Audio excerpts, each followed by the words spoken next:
এই দুনিয়ার জমিনে দেখবেন এক শ্রেণীর মানুষ আছে ব্যবসায়ী, তারা ব্যবসা করে, ব্যবসার মধ্যে যদি একটু উন্নতি লাভ করে, ওই ব্যবসায়ী ভাই সে নিজে নিজে বলা বলি করে যে আমি সফল হয়ে গেছি, আমি ধন্য হয়ে গেছি। আবার আরেক শ্রেণীর মানুষ এই দুনিয়ার জমিনে আছে, দেখবেন কিছু টাকা পয়সার মালিক হয়ে গেলে, একটা বিল্ডিং এর মালিক হয়ে গেলে মনে করছে আমি সফল হয়ে গেছি। আছে না নাই? আবার অনেক আল্লাহর বান্দা এই দুনিয়ার জমিনে আছে, দেখবেন লাগা মারা বাজারের ধারে কাছে যদি 1% 2%, 5%, 1 কাঠা 2 কাঠা জমিন কিনতে পারে, মনে করে সে সফল হয়ে গেছি। আছে না নাই? কথা গন্না আছে না নাই? আবার এক শ্রেণীর মানুষ এই দুনিয়ার জমিনে আছে, দেখবেন নিজের সন্তান যদি সরকারি চাকরি করে, সন্তানের সরকারি চাকরির মালিক হয়ে যায়, দেখবেন বাজারে শাস্ত্ররা বসে বসে আলোচনা করে যে আমার মতো সফল কোন এলাকার ভিতরে কেউ নাই। কারণ আমার সন্তান সরকারি চাকরি পাইছে, আমার সন্তান 3টা সৌদি আরব থেকে আমার মতো সফল এই দুনিয়াতে আর কেউ নাই। এমন মুসলমান দুনিয়াতে আছে না নাই? আল্লাহ তাআলা বলে বান্দা না, আসল সফলতা কোনটা জানো? ফামান যুহজিহা আনিন্নার,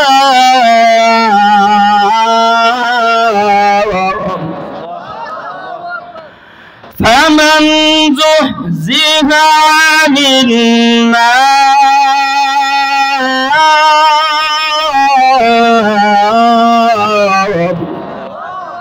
আল্লাহ তাআলা বলে আসল সফলতা কোনটা বান্দা শুনে নাও। ফামান যুহজিহা আনিন্নার, যেই বান্দাগুলো জাহান্নাম থেকে বেঁচে গেল, যেই বান্দা নিজের জাহান্নাম থেকে বাঁচাইতে পারছে মুমিন, যেই বান্দা জাহান্নামের আগুন থেকে বেঁচে গেল, ওই বান্দাই হলো সফল কাম, ওই বান্দাই হলো ধন্য, ওই বান্দার কপাল খুবই ভালো। আওয়াজ দিয়ে বলেন ঠিক না? وَأُدْخِلَ الْجَنَّةَ فَقَدْ فَازَ।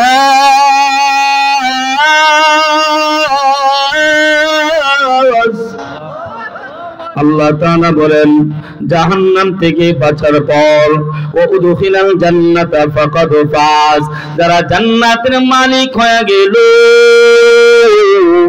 যারা জান্নাত পেয়ে গেল, তারাই হলো আসল সফল কাম, তারাই হলো ধন্য। তারপরে আল্লাহ বলেন ওয়ামাল হায়াতুদ দুনিয়া ইল্লা মাতাউল গুরুর।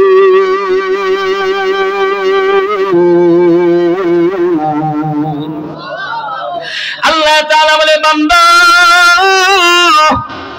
তুমি এই দুনিয়ার সব কিছু পাইয়া, গাড়ি বাড়ির মালিক হইয়া, টাকা পয়সার মালিক হইয়া বান্দা বলতেছো তুমি ধন্য, এ বান্দা তুমি বলতেছো তুমি সফল, এ বান্দা না না, ওয়ামাল হায়াতুদ দুনিয়া ইল্লা মাতাউল গুরুর। এই বান্দা এই দুনিয়া হলো ধোঁকাবাজের জায়গা, এই দুনিয়া হলো ধোঁকাবাজের জায়গা।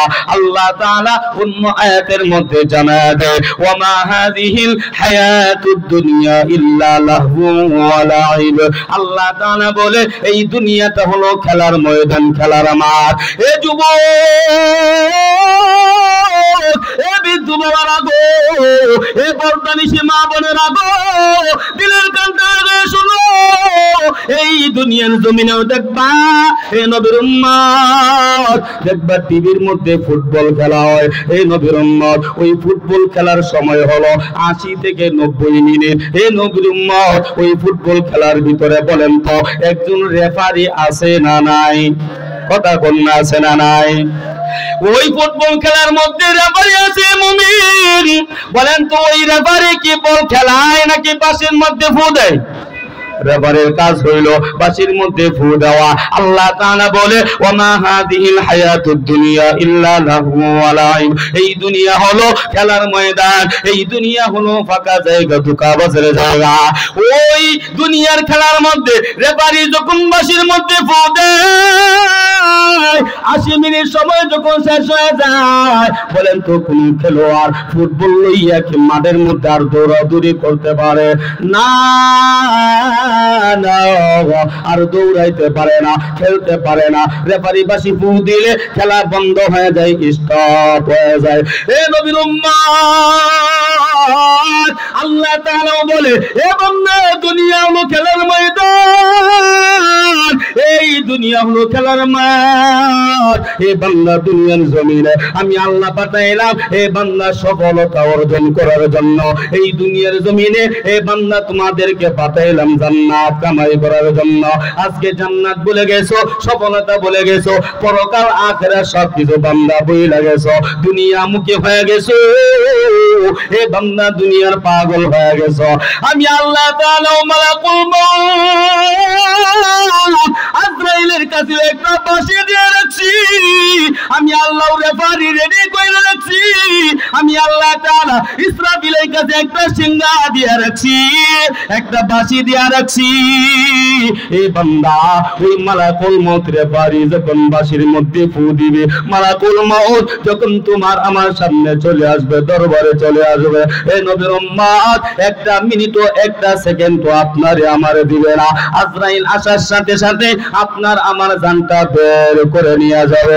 এই নবীর উম্মত, আপনি ফকির না কোটিপতি না বড় লোক আল ফেরেশতা, ও নবীর উম্মত মালাকুল মউত এগুলো কিছুই দেখবে না, আসা মাত্রই আপনার জানটা বের করে নিয়ে যাবে। এই ময়দানে যারা আছে, অনেক যুবক ভাই এই ময়দানে আছে, অনেক বৃদ্ধ বাবা আছে, এই ময়দানে অনেকে মা হারাইছে, বাবা হারাইছে, এই ময়দানে এমন সন্তানও আছে নিজের বাবার লাশ নিজ হাতে ও নবীর উম্মত বড়ই পাতার গরম পানি দিয়ে গোসল দিছে। এই ময়দানে এমন সন্তানও আছে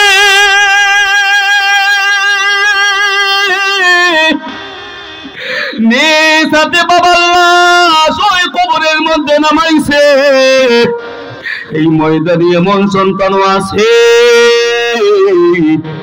নিজের মা লাশ নিজ হাতে কবরের মধ্যে নামাইছে।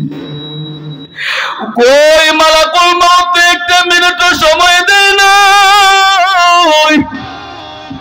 এ নবীর উম্মত, ওই মা বাবার মতো, দাদা দাদির মতো, এই যুবক ও বৃদ্ধ বাবারা, তুমি আমি আমরা সবাই ওই কবরে চলে যাব।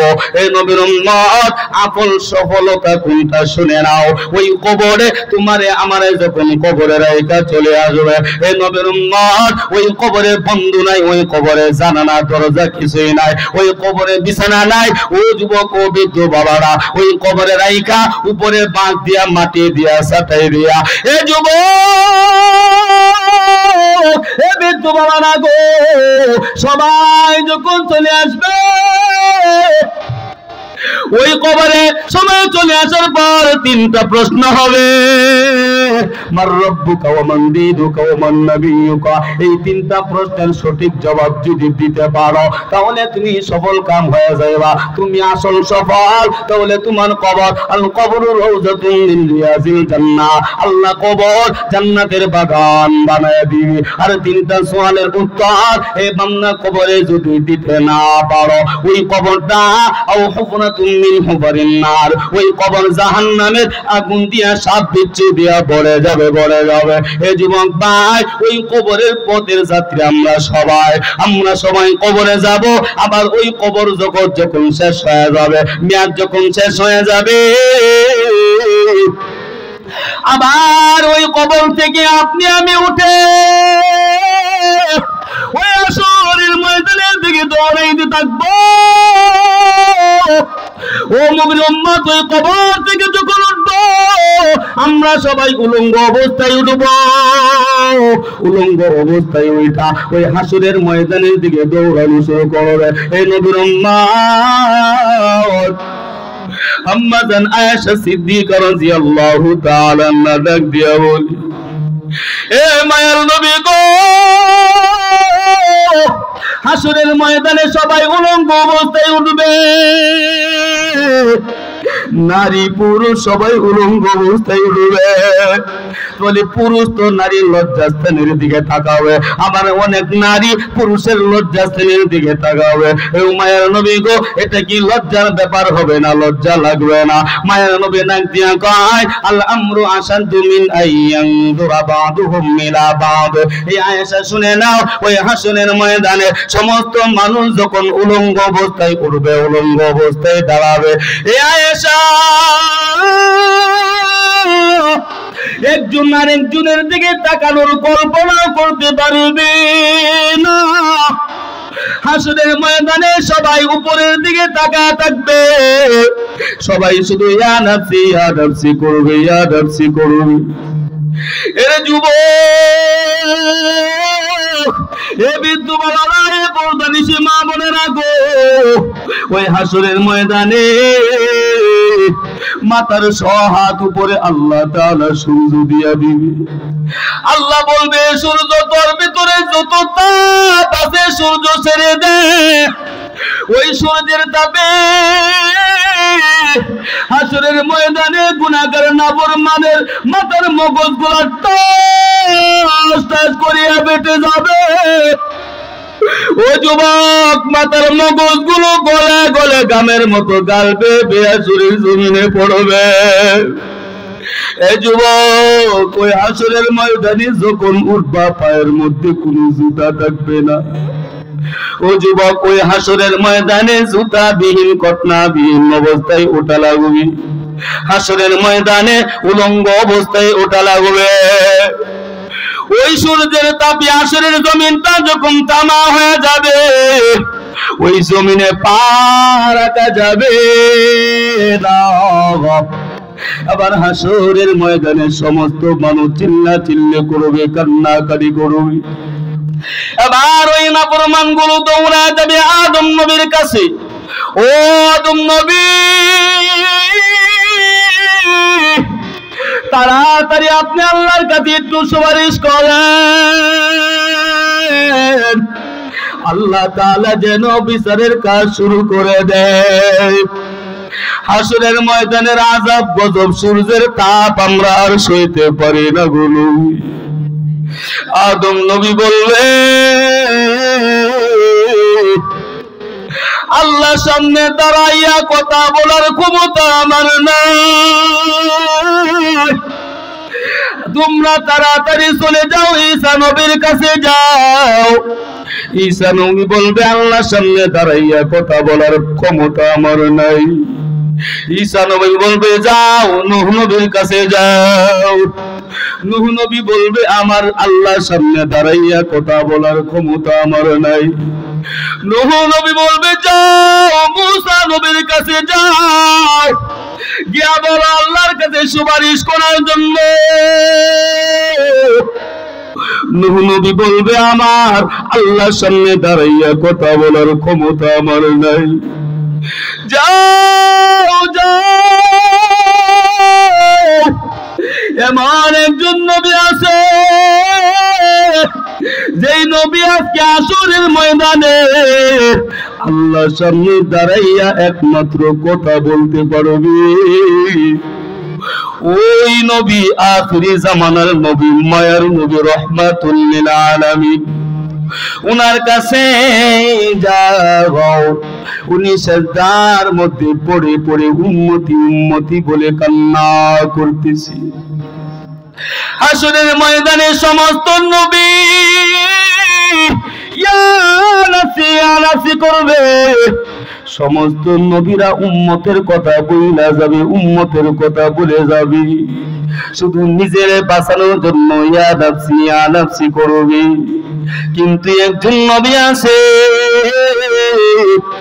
ওই নবী ইয়া নাফসি করবে না, সিজদার মধ্যে পড়ে পড়ে উম্মতি উম্মতি বলে কান্না করবি। মায়ার নবী রাহমাতুল লিল আলামিন সিজদার মধ্যে পড়ে কাঁদবি আর বলবি আল্লাহ আমার গুনাহগার উম্মতগুলো কই, আইনা উম্মতি আমার উম্মত কই। আল্লাহ তুমি তো জানো আমার উম্মত একটা মশার কামড় সইতে পারে না, আল্লাহ তুমি তো জানো আমার উম্মত একটা পিপিলিকার কামড় সইতে পারে না। আল্লাহ হাসরের ময়দানের আযাব গজব আমার উম্মতেরা সইতে পারতেছে না। আল্লাহ তাড়াতাড়ি আমার গুনাহগার উম্মতগুলোরে মাফ করে দাও। আল্লাহ তাআলা ডাক দিয়া বলবে হাবিব হাসরের ময়দান আজকে আপনার জন্য কান্নার নয়। এ হাবিব আপনি কান্না বন্ধ করে। এ হাবিব আপনি কি জানেন না আপনার চোখের পানি আমি আল্লাহ সইতে পারি না। ও নবী গো আপনি তো জানেন আমি আপনার কান্না আমি আল্লাহ সইতে পারি না। এ নবী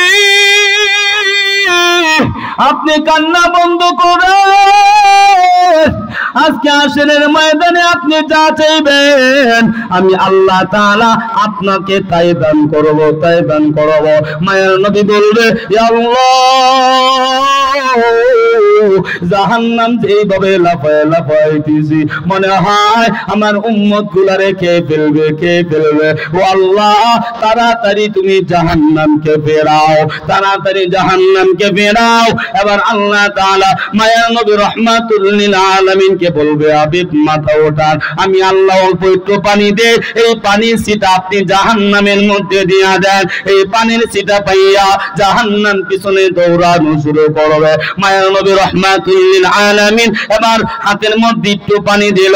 এবার আল্লাহ বলবে হাবিব এই পানিটুকু আপনি জাহান্নামের মধ্যে ছিটা দেন। মায়ার নবী যখন ওই পানিটা জাহান্নামের মধ্যে ছিটা দিল, পানির ছিটা পাইয়া জাহান্নাম পিছনে দৌড়ায়।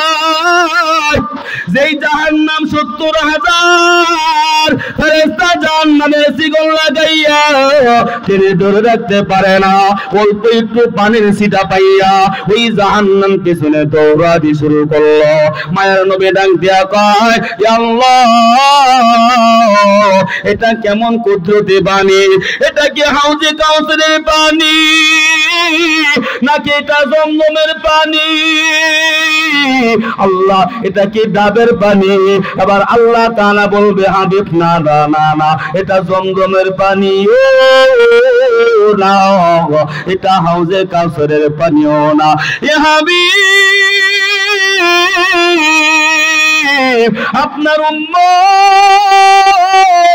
দুনিয়ার জমিনে গুনাহ করেছে, দুনিয়ার জমিনে গুনাহ কইরা ঠান্ডা পানি দিয়ে ওযু কইরা আপনার উম্মত গুলো যখন তাহাজ্জুদের নামাজে দাঁড়ায়া গেছে, তাহাজ্জুদের নামাজ পড়ার পর আপনার উম্মত গুলো আমার বান্দা গুলো দুইটা হাত বাড়ায়া আমি আল্লাহর দরবারে চোখের পানি গুলা চাইরা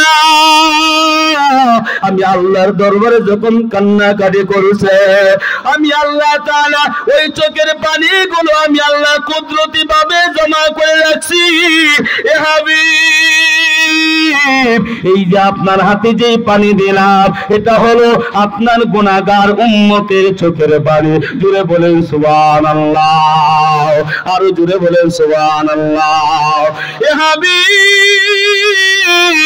এই চোখের পানি পাইয়া আপনার গুনাহগার উম্মতের চোখের পানির পাইয়া ওই জাহান্নাম পিছনে দৌড়াইতে শুরু করলো। এবার মায়ার নবী রাহমাতুল লিল আলামিন ডাক দিয়া বলবে আল্লাহ তাড়াতাড়ি বিচারের কাজ শুরু করে দাও। এবার আল্লাহ তাআলা একটা হুঙ্কার দিবে ওয়ামতাজুল ইয়াউমা আইয়ুহাল মুজরিমুন। আর জোরে বলেন আল্লাহু আকবার। আল্লাহ তাআলা বলবে, এ জাহান্নামীরা, এ নাফরমানেরা, তোমরা নেককারদের থেকে আলাদা হয়ে যাও, তোমরা মুমিনদের থেকে তোমরা পৃথক হয়ে যাও। আল্লাহ তাআলা যখন বলবে, এবার নেককার যারা আসহাবে ইয়ামিন যারা, এ নবীর উম্মত, ইন্নাল আবরার লাফি নাঈম ওয়া ইন্নাল ফুজ্জার লাফি জাহিম, যারা পরহেজগার, যারা মুত্তাকি, তারা ডান কাতারের মধ্যে দাঁড়াবে, আর যারা নাফরমান, যারা গুনাহগার, যারা বেনামাজি, যারা সুদখোর, যারা ঘুষখোর, এই দুনিয়ার জমিনে যারা জিনাখোর, তারা বাম কাতারের মধ্যে দাঁড়াবে। এ নবীর উম্মত, বাম কাতারে যখন দাঁড়াবে, আল্লাহ তাআলা এবার অর্ডার করবে, ও ফেরেশতারা, বাম কাতারের মধ্যে যারা দাঁড়াইছে, খুযুহু ফাগুল্লু সুম্মাল জাহিম সাল্লু সুম্মা ফি সিলসিলাতিন যারউহা সাবউনা যিরাআন ফাসলুকু। ও ফেরেশতারা, ওই বাম কাতারে যারা দাঁড়াইছে, এরা বেনামাজি, এরা সুদখোর, এরা জিনাখোর, এরা অন্যের হক দুনিয়ার জমিনে মাইরা খায়। ও ফেরেশতারা, ওই বক্কারের, ওই নাফরমানের, ওই বেনামাজির হাতের মধ্যে শিকল লাগায়া, ওই বেনামাজির গলার মধ্যে শিকল লাগায়া, ওই বেনামাজির পায়ের মধ্যে শিকল লাগায়া, ওই নাফরমানকে হেসরাইয়া জাহান্নামে নিয়ে যাও। ওই বেনামাজিদেরকে ওই জাহান্নামের মধ্যে ফেলে দাও। ও যুবক, ও বৃদ্ধ বাবারা, ওই জাহান্নামের আগুন কত ভয়ঙ্কর হবে জানো? ওই জাহান্নামের আগুনের তাপ ৭০,০০০ মাইল দূর থেকে পাওয়া যাবে। ৭০,০০০ মাইল অতিক্রম করিয়া জাহান্নামীদেরকে যখন জাহান্নামে পালায় দিবি, জাহান্নামীরা ওই জাহান্নামে দাও দাও করে জ্বলবে। জাহান্নামের আগুন সইতে পারবে না। ওই জাহান্নামের ভিতরে গিয়া হাউ মাউ করে কান্না শুরু করবে, কান্না করবে। এ যুবক ভাই, আর যারা ডান কাতারে, আল্লাহ তাআলা বলবে, যারা ডান কাতারে দাঁড়াইছো, তোমরা জান্নাতে চলে যাও, তোমাদের জন্য জান্নাতের দরজা খোলা। এবার আসহাবে ইয়ামিন যারা, তারা জান্নাতের ভিতরে চলে যাবে। আর একদল হাসরের ময়দানে দাঁড়াবে। তারা দাঁড়াইয়া আল্লাহ তাআলার কাছে বলবে, আল্লাহ, দুনিয়ার জমিনে আমি কত নামাজ পড়েছি, রোজা রেখেছি, আল্লাহ, আমার আমল নামার ভিতরে কোনো নেকি নাই, আল্লাহ, আমার আমল নামার ভিতরে কোনো সৎ নাই গো আল্লাহ। আমি দুনিয়াতে হজ করেছি, আল্লাহ, আমি দুনিয়াতে যাকাত দিয়েছি, আমি দুনিয়াতে নামাজ পড়েছি, কিন্তু আমার আমল নামার ভিতরে কোনো নেকি নাই, কোনো সৎ নাই। আল্লাহ তাআলা এবার জানায়া দিবে, এ নামাজি, তুমি দুনিয়ার জমিনে নামাজ পড়ছো, নামাজ শেষ করিয়া শাস্ত্রের মধ্যে গিয়া মানুষের সমালোচনা করেছ। ও নামাজি, মানুষের গীবত করার কারণে, মানুষের সমালোচনা করার কারণে তোমার আমলগুলো, যার সমালোচনা করেছো তার আমল নামায় চলে গেছে, আর যার সমালোচনা করেছো তার গুনাহগুলো তোমার আমল নামার মধ্যে চলে আসছে। জুড়ে কই সুবহানাল্লাহ। আর এক শ্রেণীর মানুষ দাঁড়ায় বলবে, আল্লাহ, আমি দুনিয়াতে এমন কোন ইবাদত নাই যে আমি করি নাই, কিন্তু আল্লাহ, আমার আমল নামার ভিতরে শুধু গুনাহ আর গুনাহ। আল্লাহ, আমার নেকি কোথায় গেল? আল্লাহ তাআলা জানা দিবে, তোমার দুনিয়াতে ইবাদত করেছো, নেকি অর্জন করেছো, কিন্তু করলে কি হবে? নামাজও পড়েছো, সাথে সাথে অন্যের হক মাইরা খাইছো, অন্যের হক মেরে খাইছো, জমি মাইরা খাইছো। দুনিয়ার জমিনে তুমি বাটপারি করিয়া, সিটারি করিয়া, 1 নাম্বার মাল 2 নাম্বার বলিয়া দোকানের মধ্যে বিক্রি করেছো। দুনিয়ার জমিনে তুমি ধোঁকাবাজি করেছো, এজন্য তোমার নেকিগুলো তার আমল নামায় চলে গেছে, আর তার গুনাহগুলো তোমার আমলনামায় চলে আসে। হে নবীর উম্মত, তারা ইবাদত গুজার হইয়াও হাসরের ময়দানে তারা ফকির হয়ে যাবে। হে নবীর উম্মত, এই জন্য হাসরের ময়দানে সবথেকে গরিব হবে তারা যারা দুনিয়াতে ইবাদত বندگی কইরা হাসরের ময়দানে সব ইবাদত বندگی গুলো হে নবীর উম্মত সব কিছু যারা হকদার তাদেরকে দিয়া দিবে। এই দুনিয়ার জমিনে আপনি অন্যায় ভাবে একটা দোকান থেকে একটা চকলেট খাইছেন অথবা অন্যের কাছে একটা বড়ই খাইছেন না বলিয়া হে নবীর উম্মত ওই বড়ই গাছের মালিক হাসরের ময়দানে আল্লাহর কাছে যদি বলে, আল্লাহ দুনিয়ার জমিনে আমার গাছের একটা বড়ই না জিগাইয়া অন্যায় ভাবে খাইছে, আল্লাহ আমি ওই বড়ইয়ের হক চাই। হে নবীর উম্মত তখন তো বড়ই দিতে পারবেন না, হাসরের ময়দানে টাকাও দিতে পারবেন না। আল্লাহ তাআলা বলবে কি দিবা, হক কিভাবে আদায় করবা? এবার আল্লাহ বলবে তোমার আমলনামায় যে নেকি আছে, সওয়াব আছে, এই সওয়াবগুলো তাকে দিয়ে দাও। জুড়ে বলেন সুবহানাল্লাহ। হাসরের ময়দানে এইভাবে নেকি দিতে দিতে দিতে দিতে সবাই তারা ফকির হয়ে যাবে, তারা অসহায় হয়ে যাবে। আল্লাহ বলবে এবার যাও যাও, তোমাদের জন্য জাহান্নাম অপেক্ষা করতেছে, জাহান্নামের মধ্যে চলে যাও। এই নবীর উম্মত হাসরের ময়দানে আল্লাহর সামনে দাঁড়াইয়া কেউ কথা বলতে পারবে না। আপনি টাকাওয়ালা না পয়সাওয়ালা, আপনি গরিব না বুকে না শিল্পপতি, হে নবীর উম্মত আল্লাহ এগুলো দেখবে না। আল্লাহর সামনে দাঁড়ানোর ক্ষমতাও আমাদের নাই রে মুসলমান। হে নবীর উম্মত যেই জায়গার মধ্যে সমস্ত নবীরা পর্যন্ত ইয়ানাফসি করবে, ওই জায়গার মধ্যে আপনার আমার অবস্থা কি হবে একবার চিন্তা করেন। কিন্তু এই দুনিয়ার জমিনে অনেক আল্লাহর বান্দা আছে, তারা বলে যে আমার বাবা আছে, আমার বাবাই তো আমারে জান্নাতে নিয়ে যাবে, আমার বাবাই তো আমারে জান্নাত দিবে। এমন মুসলমান এই দুনিয়াতে আছে না নাই? কথা কোন না আছে না নাই? আমি অমুক বাবার মুরিদ হইছি, আমার বাবাই তো আমারে জান্নাত দিবে, আমার বাবাই তো জান্নাত দিবে। হে নবীর উম্মত যেই ময়দানে নবীরা পর্যন্ত ইয়ানাফসি করবে, ওই ময়দানে তোমার বাবার তো আরো 12টা পয়সা যাবে। জোরে কোন ঠিক না? আরো জোরে কোন ঠিক না? তাহলে তুমি বলতেছো তোমার বাবা জান্নাতে নিবে, তোমার পীর বাবা তোমাকে জান্নাতে নিবে, আল্লাহর কাছে সুপারিশ কইরা, আরে তোমার পীর বাবা জান্নাতে যাবে কিনা ওইটাই তো সন্দেহ। জোরে কোন ঠিক না? তেমন বন্ড মুসলমান, এরকম বন্ড পীর এই দুনিয়ার জমিনে বাংলার জমিনে আছে না নাই? আরো জোরে কন্যা আছে না নাই? মুরিদদেরকে বলে তোমাদের কোনো চিন্তা নাই, তোমাদেরকে জান্নাতে নিয়ে যাব। হে নবীর উম্মত কোনো মানুষের ক্ষমতা নাই আল্লাহর কাছে সুপারিশ কইরা হে নবীর উম্মত জান্নাতে নিয়ে যাবে, কোনো পীরের ক্ষমতা নাই মুরিদদেরকে জান্নাতে নিয়ে যাবে। পীরের ওই 12টা হাসরের ময়দানে বেজে যাবে। হে নবীর উম্মত এই জন্য ওই সমস্ত বন্ড পীর থেকে আমাদের সতর্ক থাকতে হবে, হুঁশিয়ার থাকতে হবে। জোরে কোন ঠিক না? আরো জোরে বলেন ঠিক না? এই জন্য মুসলমান আজকে অনেক বন্ড পীর মুসলমানদের ঈমান হারাম করার জন্য হে নবীর উম্মত তারা উঠে পড়ে লেগেছে। ওই যে দেখছেন না 3-4 দিন আগে একটা বয়াতি বাউল শিল্পী আছে, নাম হলো আবুল সরকার। কি সরকার? কতক্ষণ না কি সরকার?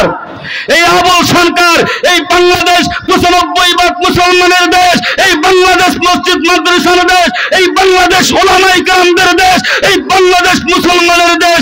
এই দেশের ভিতরে আল্লাহকে নিয়ে যারা কুনীতি করে তার যারা বাংলার জমিনে হতে পারে না, হতে পারে না, হতে পারে না। জোরে কোন ঠিক না? এই বন্ড আবুল সরকার সে বলেছে আল্লাহর কথার নাকি কোনো গোয়া মাথা নাই। জোরে কোন নাউজুবিল্লাহ? আর জোরে কোন নাউজুবিল্লাহ?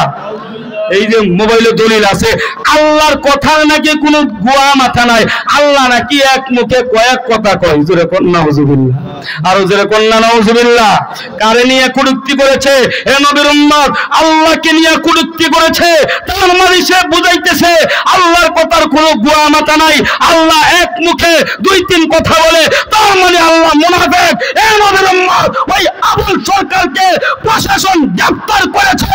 আজকে আমরা বাংলার তৌহিদি জনতা, আমার তরুণ যুব সমাজ, ও বৃদ্ধ বাবারা, আমরা ডক্টর ইউনূস সাহেবের কাছে আবেদন জানাই, ওই আবুল সরকারকে যদি বাংলার জমিনে ফাঁসি দেওয়া না হয়, তাহলে বাংলার তাওহীদি জনতা ওই আবুল সরকারকে বাংলার জমিনে জিন্দা দমন করা হবে, জিন্দা দমন করা হবে। যে বলেন ঠিক কিনা? আর যারা বলেন ঠিক কিনা? নারে তাকবীর, নারে তাকবীর। বাংলার তাওহীদি জনতা ঘুমিয়ে যায় নাই। এত বড় কথা বলে বাংলাদেশের মধ্যে সে থাকবে, এটা হতে পারে না। কারণ আল্লাহকে নিয়ে সে কুযুক্তি করেছে। এরকম বন্ডপীর আরো অনেক আছে, অনেক আছে। এ নবীর উম্মত এইভাবে এই সমস্ত কথাবার্তা বলে মুসলমানদেরকে ধ্বংস করে দিচ্ছে, মুসলমানদের ঈমান হরণ করতেছে। এমন আছে না নাই? কথা কন্যা আছে না নাই? অভাব নাই। এই জন্য আমাদের সতর্ক থাকতে হবে। হাসরের ময়দানে কেউ আল্লাহর সামনে দাঁড়াইয়া কথা বলতে পারবে না। একজনই আছে মায়ার নবী রাহমাতুল লিল আলামিন, উনি সিজদায় পড়ে পড়ে উম্মতি উম্মতি বলে বলে কান্না করবে। যেরকম সুবহানাল্লাহ। আল্লাহ তাআলা বলবে, হাবিব আপনি কান্না বন্ধ করেন। মায়ার নবী রাহমাতুল লিল আলামিন বলে, আল্লাহ যতক্ষণ পর্যন্ত আমার গুনাহগার উম্মত গুলারে মাফ না করবা, আমি নবী কান্না বন্ধ করব না। আবার আল্লাহ তাআলা বলবে, হে হাবিব আপনি, আমি আল্লাহর কাছে সুপারিশ করতে থাকেন, আমি আল্লাহ আপনার উম্মত গুলাকে মাফ করতে থাকি। যেরকম সুবহানাল্লাহ। হে যুবক, এ বিদ্যুৎরা কেমন মায়ার নবীর উম্মত হয়েছে জানা? যেই নবী এই দুনিয়ার জমিনেও কান্না করেছে, যেই নবী এই নবীর উম্মত এখনো তায়েবে, এখনো ও নবীর উম্মত রওজার মধ্যে কান্না করে, যেই নবী হাসরের ময়দানেও কান্না করবে। এই নবীর উম্মত শুধু তাই নয়, আপনার আমার নবী মায়ার নবী রাহমাতুল লিল আলামিন জান্নাতের ভিতরে গিয়েও কান্না করবে। যেরকম সুবহানাল্লাহ। আল্লাহ তাআলা ডাক দিয়া বলবে, হাবিব জান্নাতের ভিতরে সমস্ত নবীরা আনন্দ করে ফুর্তি করে। হে হাবিব আপনি জান্নাতের ভিতরে মাথা নিচের দিকে দিয়া কেন কান্না করেন গো হাবিব? ও হাবিব আপনি কি জানেন না আপনার চোখের পানি আমি আল্লাহ সইতে পারি না? হাবিব আপনিও আনন্দ করেন। আবার আপনার আমার নবী মায়া নবী রাহমাতুল লিল আলামিন ডাক দিয়া বলবে, আল্লাহ আমি নবী জান্নাতের ভিতরে আনন্দ করব, আমি জান্নাতের ভিতরে ফুর্তি করব, আর আমার গুনাহগার উম্মত গুলো জাহান্নামের আগুনে জ্বলবে। আল্লাহ এটা হতে পারে না। জোরে বলেন সুবহানাল্লাহ। মায়ার নবী বলবে, হাবিব যতক্ষণ পর্যন্ত আমার গুনাহগার উম্মত গুলারে মাফ না করবেন, আমি নবী জান্নাতে আনন্দ করব না, আমি ফুর্তি করব না। আবার আল্লাহ তাআলা জিবরাইলকে বলবে, ও জিবরাইল যাও জাহান্নামের ভিতরে গিয়া দেখো কোন কোন উম্মত জাহান্নামের আগুনে জ্বলতেছে। এবং জিবরাইল আমিন জাহান্নামের ভিতরে গিয়া দেখবে, হে নবীর উম্মত অনেক অসংখ্য অগণিত উম্মত গুলা জাহান্নামের আগুনে পুইরা পুইরা কয়লা হয়ে গেছে। জিবরাইল আমিন ডাক দিয়ে বলবে, আল্লাহ জাহান্নামের আগুনে পুইরা পুইরা কয়লা হয়ে গেছে। আল্লাহ কোনটা কার উম্মত বুঝার কোনো আলামত নাই। আল্লাহ আমি কেমনে এগুলোরে চিনব? আল্লাহ তাআলা বলবে, ও হাবিব আপনার উম্মত গুলা জাহান্নামে পুইরা সারকার হয়ে গেছে। কোনটা আপনার উম্মত বুঝার কোন আলামত বুঝা যায় না। মায়ার নবী বলবে, আল্লাহ আমার উম্মত গুলোর বুঝার যদি কোনো আলামত না পাওয়া যায়, এ মালিক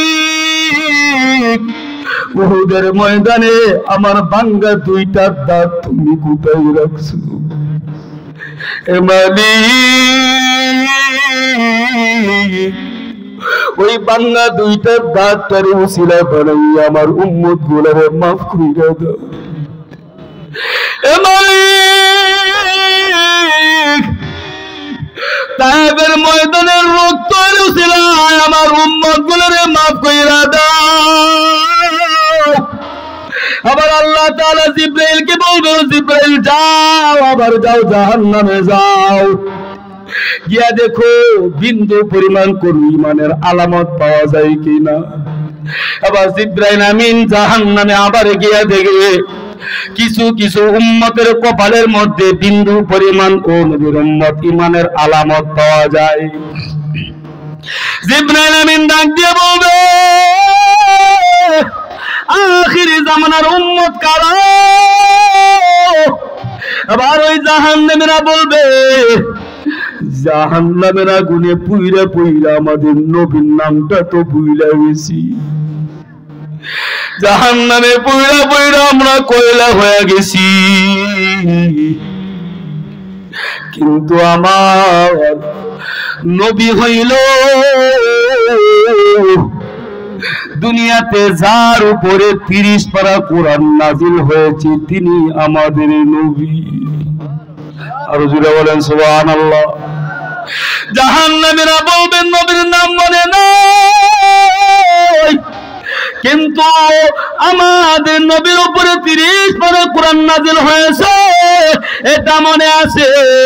এবার জিবরাইল আমিন ডাক দিয়া বলবে, তাহলে তোমরা তো আখিরি জামানার উম্মত, আসো আসো, তোমাদের নবী এখনো জান্নাতে বসে বসে কান্না করতেছে। আবার জিবরাইল আমিন ওই জাহান্নামী উম্মতগুলোকে বের কইরা আমার নবীর সামনে যখন নিয়ে আসবে,